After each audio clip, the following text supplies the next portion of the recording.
ఇప్పుడు మీకున్న అవగాహన ప్రకారం మన భారతీయ చిత్ర పరిశ్రమకి విదేశీ చిత్ర పరిశ్రమకి పోల్చాల్సి వస్తే మనం ఎంత కింద ఉన్నామా పైన ఉన్నామా? చూడండి, ఇలాంటి క్లిష్ట ప్రశ్నలు మీరు వేస్తారని నాకు ఎంతో మంది చెప్పారు. క్లిష్టం అని ఎందుకు అంటున్నానంటే, ఇలా చేయి పెట్టాను, మీకు అరచెయ్యి కనపడుతున్నది, నాకు మండ కనపడుతున్నది. మీరు ఈ భేటీలు అద్భుతంగా నిర్వహిస్తారని చెప్పిన వాళ్ళు ఉన్నారు. నానా అల్లరి పెడతాడు సుమా, జాగ్రత్త. ఆయన అడగవలసినవి ఆయన అడుగుతాడు, నేను చెప్పాలనుకున్నవే నేను చెప్తాను, నేను చెప్పకూడదు అనుకున్నా చెప్పరు. కరెక్ట్.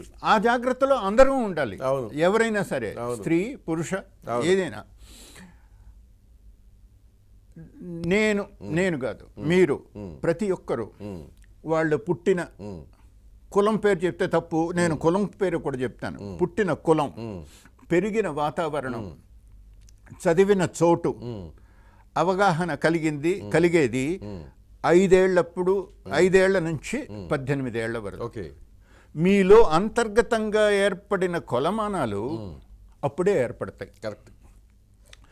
ఆ కొలమానాలు పట్టుకొని మీరు ముందుకు సాగుతూ ఉంటాం, వెళ్తారు. అయితే నేను విమర్శకుడిని కాబట్టి ఎప్పటికప్పుడు నేను బేరీజు వేసుకోవాలి. మీకంటా 20 ఏళ్ల ముందు ఒక ఆయన రేడియో కార్యక్రమాలు చేసేవాడు, అతను గొప్ప, మీరు గొప్ప. ఆ కాలానికి ఆయన గొప్ప, అంతే. బదుపడిందా? అంత మాత్రాన మిమ్మల్ని తీసి పారేయడం కాదు. అవును అవును. నేను ఘంటసాల మొట్టమొదట పాటలు పాడుతున్నప్పుడు నాకు 10-11 ఏళ్ళు. అమ్మమ్మతో చెప్పాను, అమ్మమ్మ కొత్త కుర్రోడు, నేను ఆయన కుర్రోడు అనేవాడిని, అంటే రికార్డులు కొత్త అని. అమ్మమ్మ కొత్త కుర్రోడు బాగా పాడుతున్నాడు అమ్మమ్మ, ఈ పాట ఆ పాట. నా అమ్మమ్మని బాగుంది బాగులేదు అనలే. నేను ముఖ్యంగా ఏ పాట విని ప్రభావితున్నయ్యాను అంటే, కాదు సుమా కల కాదు సుమా, కీలుగుర్రంలో. నాకు ఇప్పుడు 9-10 ఏళ్ళు. అమ్మ మనది కపిలవాయి రామనాథ శాస్త్రి పాటలు విన్నావా?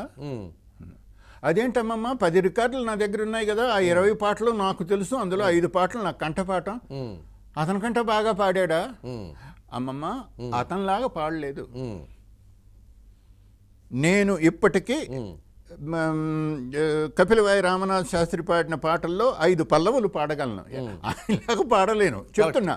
అంటే నాకు తెలుసు. అవును, సర్లే అని కొంతకాలం తర్వాత ఈ ఘంటసాల గొప్పతనం కూడా గుర్తించారు.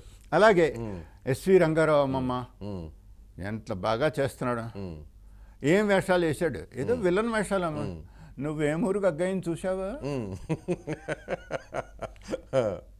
చూడండి, ఇప్పుడు నా ముందు తరానికి అందగత్తె అంటే కాంచనమాల. అవును, భానుమతికి కాంచనమాలే, వింజమూరి అనసూయకి కాంచనమాలే, మగవాళ్ళకి కాంచనమాలే, ఆడవాళ్ళకి కాంచనమాలే.